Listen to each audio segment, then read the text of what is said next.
The book of Numbers, Bamidbar. Every book has its nickname. Bamidbar actually means in the wilderness, in the desert. And what happens in this wilderness or in the desert, in our parsha, the first thing that happens is we are enumerated, we're counted. So it's referred to as the book of Numbers. The Jewish people are counted. But let's take a look at the context of the book of Numbers, the book of Bamidbar. For the second half of the book of Exodus, Sefer Shemos, we discussed the construction of the Mishkan, the construction of the sanctuary, the home for God. That's like a big chunk of the book of Exodus. And with that home for God, everything that comes with. The garments of the Kohanim, the Mizbeach, the altar, everything needed to be able to create this divine space in the physical world for God. Then we move on to the book of Leviticus, the book of Vayikra, where we talk about what we do in that home of God. The korbanos, the sacrifices. Then, in the book of Numbers, in the book of Bamidbar, we talk about Jewish life surrounding that sanctuary beyond just the service in the actual sanctuary itself, which is our existence in the desert. And our existence in the desert gets prolonged beyond what we initially anticipated. We were supposed to go straight to Israel from receiving the Torah, but we have a 40-year pit stop in that wilderness. And there are various mitzvahs that apply that we're going to learn about. The way the sages structured the Torah when they had divided the Torah into the 53 Parshas, it's structured in a way where we are always going to read Bamidbar prior to Shavuos. And that's the reason for one of the reasons for the double Parshas. Why some years it's doubled, some years it isn't, because the calendar is structured in a way where Bamidbar is always read before Shavuos. And one of the reasons is because Shavuos, the day we receive the Torah, we receive the Torah in the Midbar, in the desert, in the wilderness. Because nobody has a claim of monopoly on the Torah. It's in the wilderness, it's there for anybody, it's there for everybody. As we dive into the Parsha, after counting the Jewish people, after counting the various tribes, after counting the tribe of Levi, it discusses the what's the word I'm looking for? It discusses the way our houses are set up, the way Jewish infrastructure looks. And here's what it says. I'm going to read the sentence and then I'll translate it and we'll unpack this, because I think there's a really powerful and meaningful message here. It says, Ish al diglo ba'oisos. Each man is there with his flag, leves avoisam, the flag that represents the house of his parents or of his fathers. Yachanu b'nei Yisrael. That is how b'nei Yisrael camps. So they camp each with a flag. That doesn't mean each person has a flag, but each tribe has its own flag. So we're supposed to be united. We're supposed to be one people. We're supposed to be all together. And this is how we prepare for Shavuos. On the other hand, there is individualized communities. And each community has its own theme, its own representation. Now, where are they camping? Beneged, from across, Salviv, and around, L'ohel Moyed, the tent of meeting, Yachanu, that's how they camp. And then the Torah goes on to describe what that actually looks like specifically. And there was basically think of the Target logo. Think of a bullseye. The bullseye of the target is where the tent of meeting is. That is where the sanctuary is. That's where the Mishkan is. Then you have, that's called the Machane Shechina, the camp of the divine presence of God. Surrounding that, you have the Levites, and then surrounding that, you had the Israelites, and the Torah discusses the structure of who lived in the north, who lived in the south, the east, the west, how their tents were set up, how their flags were set up.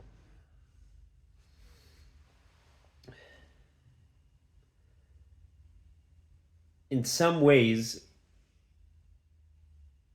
there's an important shift over here, because it's so easy just to skim through this part of the Torah and say, okay, that's a historical nuance that had taken place. When you learn the Torah from the lenses of the Lubavitcher Rebbe, this isn't exclusive to the Lubavitcher Rebbe, but this happens to be where this insight is from, and it's something the Rebbe would focus on a lot. When you learn the Torah with the lenses of the Lubavitcher Rebbe, there's no such thing as, oh, this is just a historical nuance. It's teaching us something. It's teaching us something deep. It's teaching us something powerful. It's teaching us something important. What's it teaching us? We're in the desert. Why are we in the desert, guys? In this point in history, when we're in the actual book of Numbers, chronologically, like right now, we haven't yet received the Torah. We read it before Shavuos. But in the book of Numbers, they've received the Torah already. So what are we doing in the desert? We haven't had our full redemption yet. Our full redemption has not yet existed. We haven't yet made it to the land of Israel. We haven't experienced true freedom. We've left Egypt. We've got the Torah. We've become a people. We're not where we're supposed to be. We're not living the life we're supposed to live. Yet. We're in a desert. We have that in our own selves as well. We have parts of our life that feel like a desert. Like, this is not where I'm supposed to be. Maybe we feel like that geographically, I'm just not in the right place. Maybe we feel like that spiritually, I'm just not where I want to be. And I'm feeling distant, I'm feeling like this is just not where there's growth. I'm not in a place of growth. That's really what a desert is. It's just a bunch of sand dunes around. It feels dry. It feels like I'm constantly needing to protect myself. And I'm just not connecting. And if only I could make it to the promised land. If only I could cross that bridge. And that's, I'm not trying to tell you, well, the grass is always greener on this. I'm not even going there. I do think the grass could be greener on the other side. Like we do anticipate getting to that land. We do anticipate getting to Israel. We're not there right now. We're in the desert. We're in the Midbar. What preserves our identity in the Midbar, in the desert, in the wilderness? What preserves our existence? What preserves our faith? What preserves our hope? The way we camp, the way we rest. What are we doing during our breaks? What are we doing when we're not traveling toward our destination actively because we've stopped for whatever reason? We camp, but we camp around the Mishkan. We camp around the sanctuary of God. The center of our attention is our purpose. To make God's presence more relevant in this world. Through the Mishkan, through the tabernacle. While traveling in the desert, we are not in our homeland yet. And despite that, we've centered our existence around what is most important, most valuable, and probably more accurately, most necessary. And as we travel in our own personal desert, and we remember what's most valuable to us as a people, what's most valuable to us as an individual, that becomes the center of our existence. being able to still do a mitzvah, being able to still connect to God, being able to pray, to learn Torah, to do a mitzvah and to do it with simcha. This builds a sanctuary for God, even in the desert. By the way, just we could put this in parentheses, but I think it's important to note the Torah describes this sanctuary for God in the book of Exodus at great length, knowing that it was going to be temporary, knowing that ultimately we're going to go to Jerusalem and that's where the permanent temple is going to be. Or at least that's where the permanent temple is supposed to be. Maybe this isn't a permanent part of my life. It's still the center of my life and it's still eternal.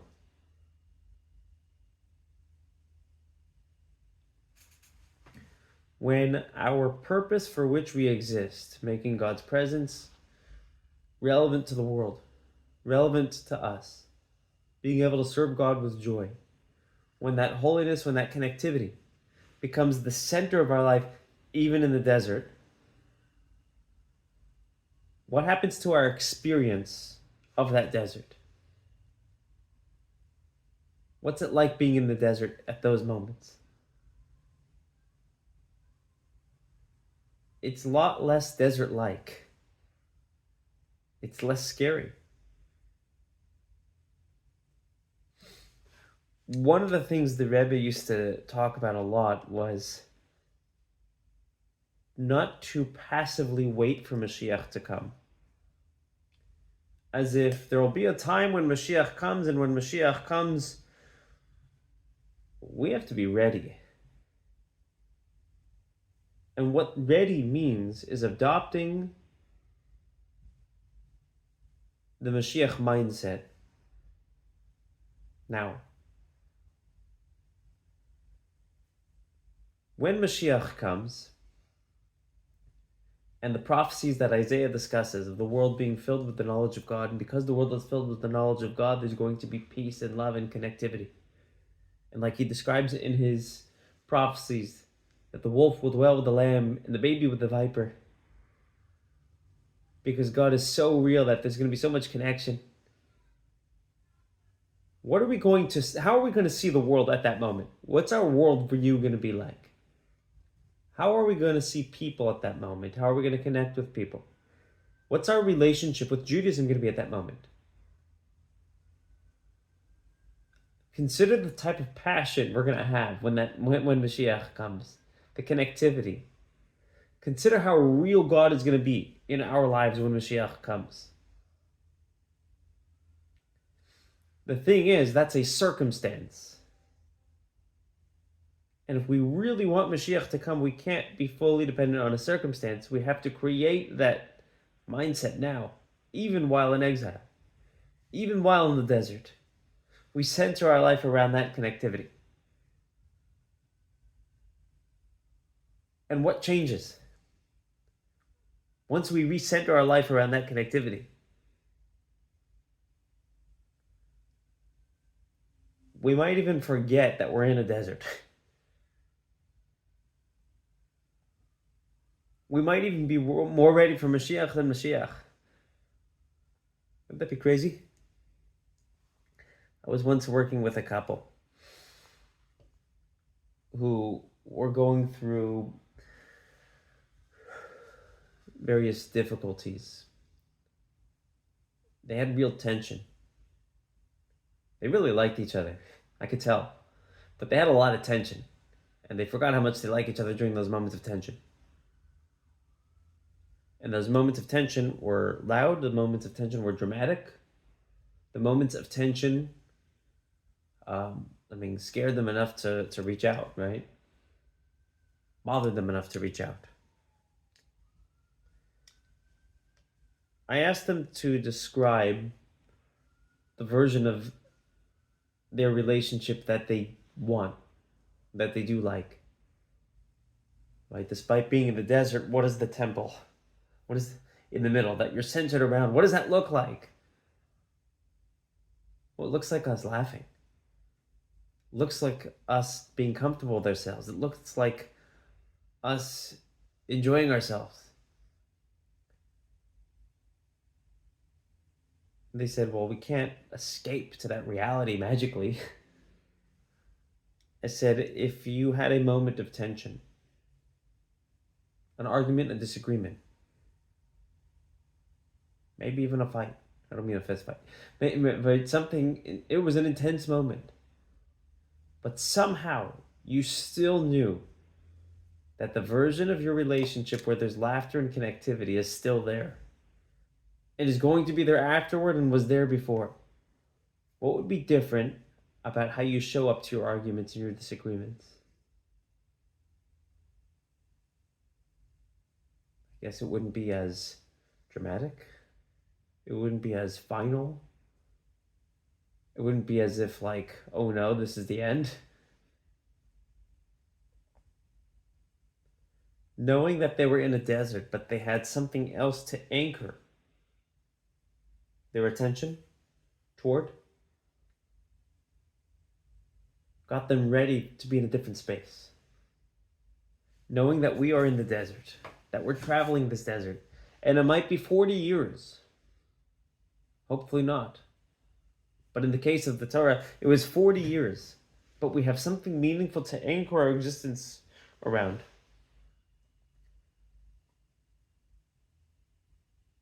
We're able to connect even in the desert. Our connection is no longer circumstantial.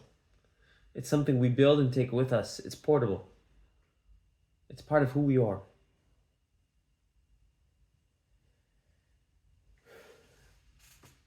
Commentaries point out that there's the flags.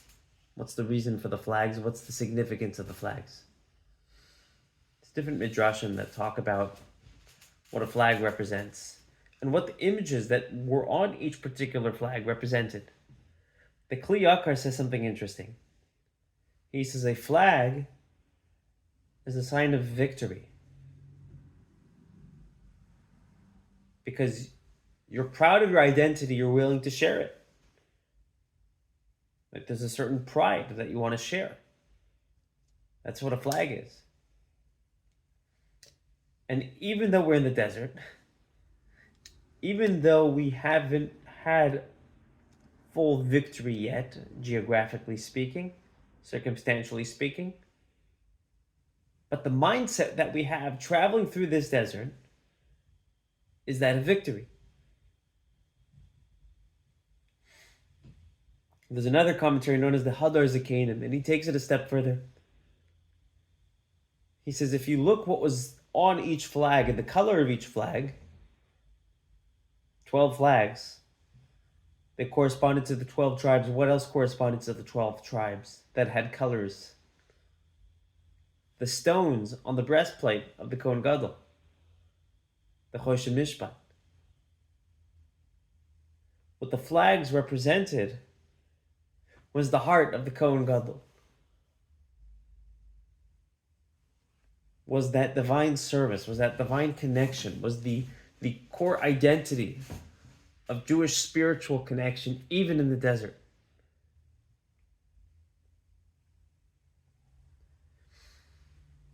Going back to the positioning of how we were camped. We were all camped surrounding the Mishkan, surrounding the temple, surrounding the house of God, because even in the desert we have something important that we're constantly surrounding. If you look back at the text, it says, Yachanu b'nei Yisrael camped, mineged, from across Tzaviv, surrounding, la'ohel mayed, across surrounding. It doesn't just say we surrounded the tent of meeting, we were across surrounding the tent of meeting. And Rashi asks the question, or anticipates the question, well, what does that mean? Across surrounding it? So he says, you know what the word across means? Mineged?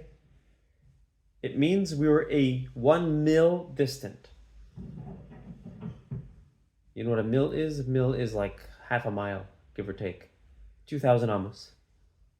We were 2,000 amos, half a mile, away from the tent of meeting. That was like the space. So if you were to be on the inner layer of, because there were multiple tents, right? So if you were on, I should have brought a picture or a diagram. If you were on like the inner layer, you would have about a half a mil walk, no more than a half a mil walk, to the tent of meeting, to the Ohel Moed. He proves this from the book of Joshua, where it uses a similar phrase, and it's explicit that it's 2,000 amos. But why is that relevant? How far we were? Like the exact number? There's a lot of details we don't know. Why is that detail shared with us? What's the significance of being within 2,000 amos of the Ohel Moed, of the tent of meeting? What is the significance in halacha and Jewish law of 2,000 amos?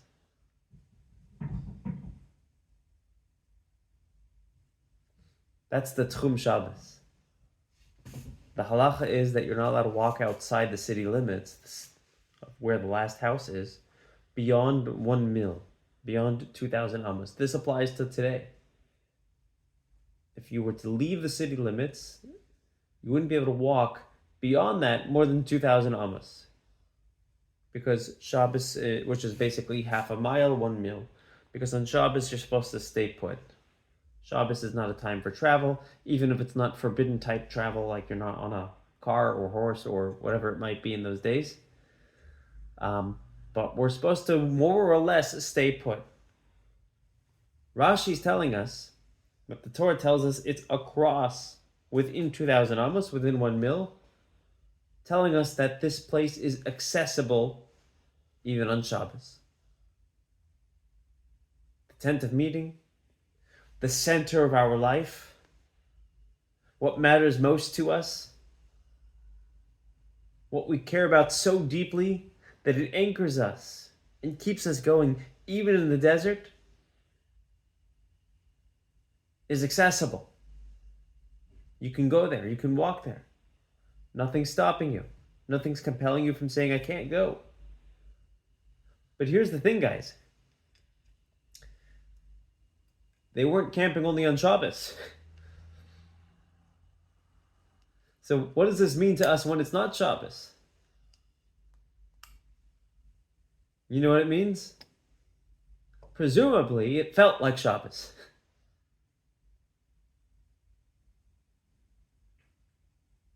It's the weekday. And it's the desert. So it's a mundane day in a mundane place. And it still feels holy. Because the center of our life is within 2,000 amos, is constantly accessible, even during the week. It might not be the right time. It's during the week, it's not Shabbos. It might not even be the right place. We're in a desert. And somehow, our connection runs deeper than time and space. Our connection isn't circumstantial. Our connection, in which we center our life around, is so deep and so anchoring, we're always able to connect. And when we have that, when we experience that, when we nurture that, it keeps us going. Our relationships thrive better. Our passion thrives more. We're able to just do what we need to do because it's who we are, not where we are. Okay, that's my story and I'm sticking to it.